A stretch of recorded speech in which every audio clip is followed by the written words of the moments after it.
Hi friends, welcome to day 4 of Inner Wands Tarot. My name is Chrissy. This is a little teaser of Inner Wands Tarot School that's currently open for registration if you're watching this in January of 2022. Otherwise, the link below will link to a waitlist instead of enrollment, but enrollment is open. And I'm offering this 15-day exploration of embodying a tarot card each day, just so you can get an idea of who I am, how I am as a teacher.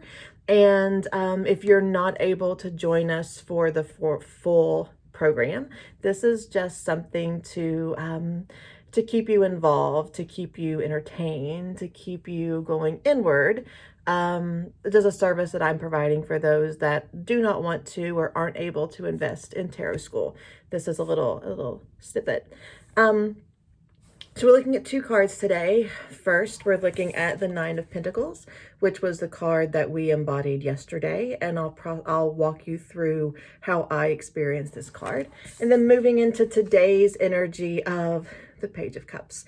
Today I am using the Tarot of Curious Creatures, mainly because the Gentle Tarot is downstairs and I've got 2 sleeping cats down there and I don't want to wake them up. So I grabbed a deck that was here at my reading desk instead of downstairs by the couch.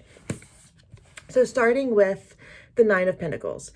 The Nine of Pentacles is where we recognize our previous efforts toward structure, stability, and see how past us showed up for present us, to see how the seeds that we tended brought us to the place that we are today. Now, this is very, the pentacles are very practical. This is financial stability. This is housing. This is food. This is steady, stable relationships. This is having a support system. The pentacles are not so much like an emotional stability because, I mean, I don't know that I'd put myself at a 9 there. I don't know who would in 2022. But the pentacles are recognizing our practical stability and how we have played a role in that. This was honestly one of the harder cards for me to sit with and embody because I tend to, I'm just going to get right into Chrissy's psyche here. I tend to blame shortcomings on myself and to offer how things that happen well to me or things that happen to me that are good. That's just luck, right? So I tend to really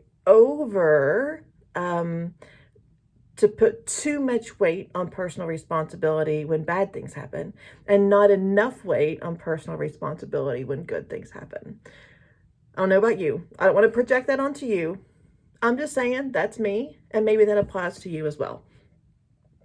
But the Nine of Pentacles says, hey, you've done this. You got yourself here. And this was really uncomfortable for me yesterday. And I had to grab some tangible things to like remind myself. For those of you that are new here, in the last 7 years now, I guess, I've been laid off 3 times. There's been a lot of fear of financial instability. There's been a lot of fear of not being appreciated as a person because of the money I do or do not bring in. This has been something that I've really had to work through. So having the Nine of Pentacles as a resource for me yesterday to go back and do some of that work and to realize where I am today in this magic spot of like part-time mogul work and part-time magic work, and those 2 things together building an income. Seeing how the framework that I've laid in the past 10 years got me to be able to hang out in this space of part-time and part-time instead of just full-time one or the other.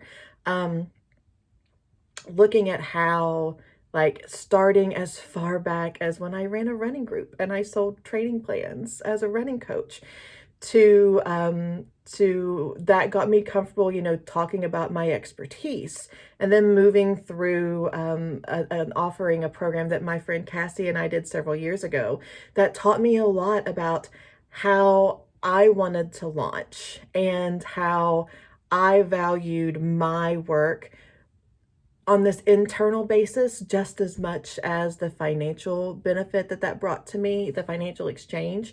I learned so much about the value of my work from work I did with Cassie. And there are a lot of other things, but really looking at how I built the structural framework that got me where I am today. And this also boils down to smaller things, to things like, and I think I mentioned this yesterday. My scarf smells nice today because I washed it several days ago, right? Um, I didn't have to cook dinner last night and I won't again this evening because I fixed a really, really big pot of soup a few nights ago. So recognizing how in intentional ways and in maybe like accidental ways that we didn't see how they lined up until we're here, how our past actions have taken care of ourselves, and to give ourselves credit and gratitude for that, to not just pass it off and like, oh, that's just what I do, or oh, that's just how I am, but to recognize our responsibility in the good things as much as we feel our responsibility in our shortcomings. So that's the work of the Nine of Pentacles. And then moving into today's card of the Page of Cups. The Page of Cups is this youthful, curious, just wide-eyed, wide-hearted energy. Being able to see, to notice, to feel when we're in the presence of joy, when we're in the presence of magic, and to not run away from that, to not minimize that, but to swim in it. And I know right now there's a lot of noise in the world. And I know right now a lot of us are scared for a variety of different ways. I know there's just a lot. This is a really heavy time. And I'm going to encourage us today to connect with this energy of the Page of Cups, not from a place of toxic positivity, not from a place of being in denial of everything in the world, but instead looking at today as much as we can, or putting it off until the weekend if you need to, but looking at today as a day of respite, of a day where maybe we turn off the news app on our phone. Maybe we step away from Twitter for the day. Maybe we allow ourselves to spend some time on the couch with SpongeBob or Hey Arnold or Disney, whatever it is that can bring us back to that connection of innocence, of joy, because I think we need that. I think we need that so much, and we're really missing that right now. For those of you that are aggressively extroverted, like me, and who has been since a child, there really is missing a lot of this easy to find joy, creativity, feeling like I'm living in my magic. It's harder to find inside my house.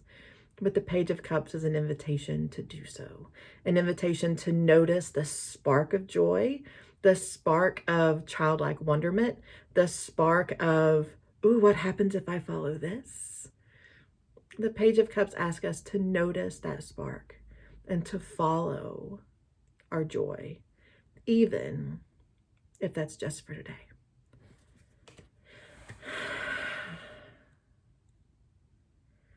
I'm going to be honest. Today's a really busy day for me. I have 8 sessions, a Reiki session, and I feel like there's something else. No, that's it, thankfully. I have a really big day today, and I almost feel like this is going to be wasted because I'm not going to have a lot of time. But the other part of that is that also, on the other hand, is going to require me to be super attentive and to really respond to every option that I see to find play and joy and magic in my day. And I invite you to do the same. Friends, this was a lovely time. I look forward to seeing you in the morning when we'll talk about how I spent my Page of Cups day, and we'll introduce the card for tomorrow. So if you're watching this now, later, whenever, I'd love to hear how you either have recently allowed your Page of Cups to come forward, or how you can embrace the Page of Cups energy today. I hope you have a lovely day, and I'll see you all tomorrow. Bye, friends.